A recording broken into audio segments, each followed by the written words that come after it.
orang kita ni masih lagi apa dia tak nampak benda ni. Dan semayang okey dah.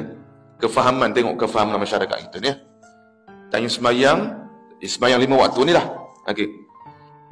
Dia rasa, makna dia punya pegangan dia siapa yang tinggalkan semayang 5 waktu ni berdosa.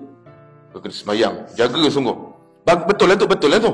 Tapi tang belajar ni, situ kesedaran tu tak ada lagi tu. Allahu Rabbi. Kewajipan puasa bulan Ramadan ni, siapa yang tak tahu benda ni, siapa tak puasa berdosa dah. Rukun Islam. Tapi belajar 3 ilmu ni tuan-tuan, ni masyarakat kita ni dia tak sedar lagi.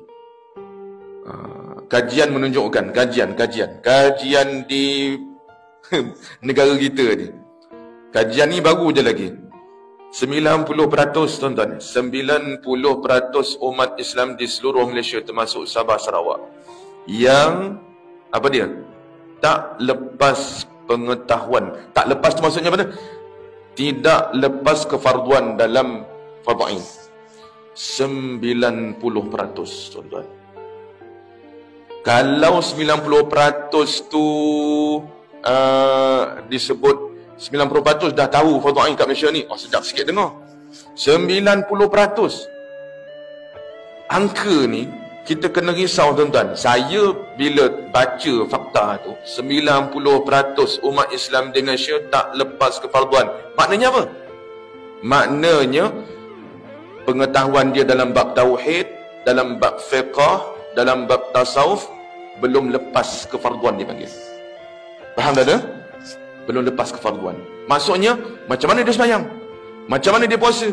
Macam mana dia, sebab kita ibadat tuan, sembahyang, puasa, nak bayar zakat, nak buat kerja haji, nak buat kerja umrah, dia mensyaratkan kena tahu 3 ilmu.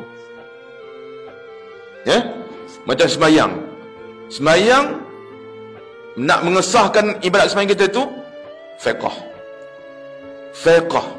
Fiqh sembahyang. Tapi kalau tak tahu tuan-tuan, ada orang macam tu lah. Sebab ni atas pemerhatian saya lah. Saya selalu, minggu lepas pun saya sebut benda yang sama. Dan orang macam kita, macam Al-Fadhil Ustaz Fahran kita, akan sentiasa selalu sebut benda ni. Supaya apa? Nawai itu macam tok guru kita ni satu je, nak masyarakat faham. Sebab kita tengok kefahaman tu terlalu kurang sangat lah tuan. Yang nak datang sembahyang, okey, 3 saf penuh. Tapi tang mengaji ni ilmu fardhu ain ni, tak penuh 3 saf tu. Tu dia. Jadi ada yang dia macam ni. Dia kuliah ni tuan-tuan, sebab kita sedang membicarakan ilmu apa yang patut kita belajar ni sebagai seorang Islam. Tu dia. Jadi sekarang ni ilmu tuan-tuan kena tanamkan begini. Aku kata pada diri sendiri, aku mesti belajar 3 ilmu ni.